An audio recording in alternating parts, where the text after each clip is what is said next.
जय श्री राधे। पूज्य श्री सद्गुरुदेव भगवान के चरणों में प्रणाम। भक्त चरित्र श्रीपाद पद्माचार्य जी महाराज। श्रीपाद पद्मा जी श्री संप्रदाय के अनुयायी परम वैष्णव संत थे। इनकी अपने गुरु और माता गंगा जी में अनन्य श्रद्धा थी। इनके पाद पद्म नाम पढ़ने की बड़ी रोचक कथा है, जो गुरु और गंगा जी के प्रति इनकी अनन्य भक्ति को दर्शाती है। पाद पद्माचार्य जी अपने सद्गुरुदेव को साक्षात परमात्मा मानकर उनकी अत्यंत भक्ति भाव से पूजा सेवा किया करते थे। गुरु सेवा को छोड़कर अन्य कोई भी कार्य उनके लिए रुचिकर नहीं था। उन्हें अपने गुरु से एक क्षण भी विलग रहना स्वीकार नहीं था। एक बार किसी कार्यवश उनके गुरुदेव को अन्यत्र किसी दूसरे गांव में जाना था।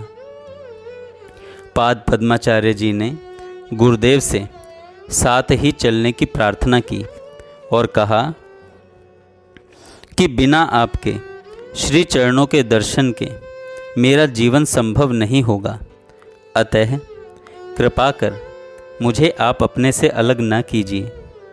गुरुदेव ने कहा, वत्स, मेरे आश्रम पर अनेक संत भक्त आते रहते हैं।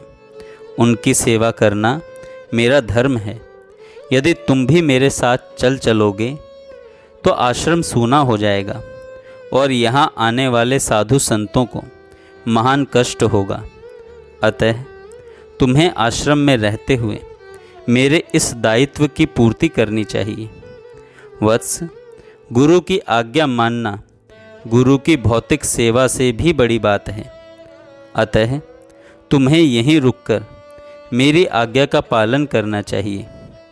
रही मेरे प्रति भाव की बात, तो ये माता गंगा जी तो आश्रम के पास हैं ही।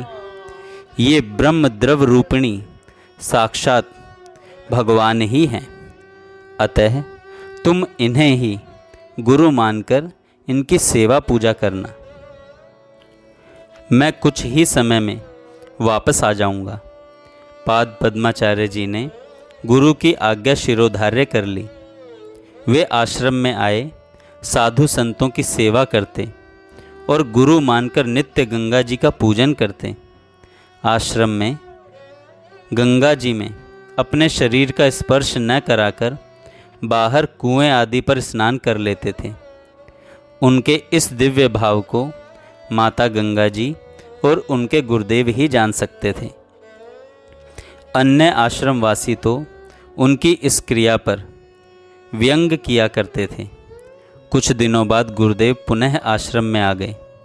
कुछ लोगों ने पाद पद्म के उक्त आचरण की बात उनसे शिकायत के रूप में कही।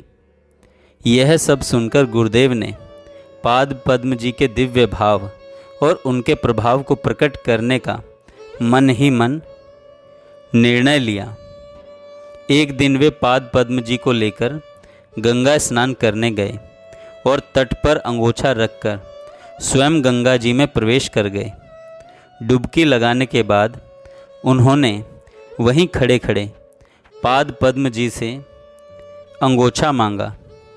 अब पाद पद्म जी के लिए बड़ी विषम स्थिति हो गई।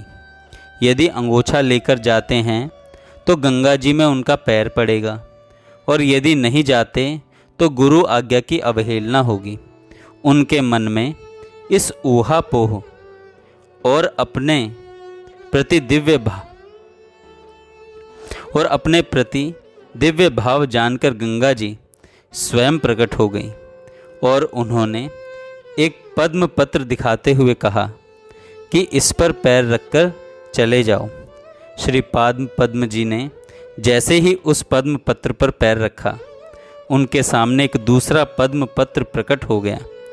इस प्रकार वे पद्म पत्रों पर पैर रखते हुए गुरुदेव तक पहुंच गए और उनका यह नाम श्रीपाद पद्माचार्य जी पड़ा। जय श्री राधे। आपको ये भक्तमाल कथा कैसी लगी आप ज़रूर बताइएगा।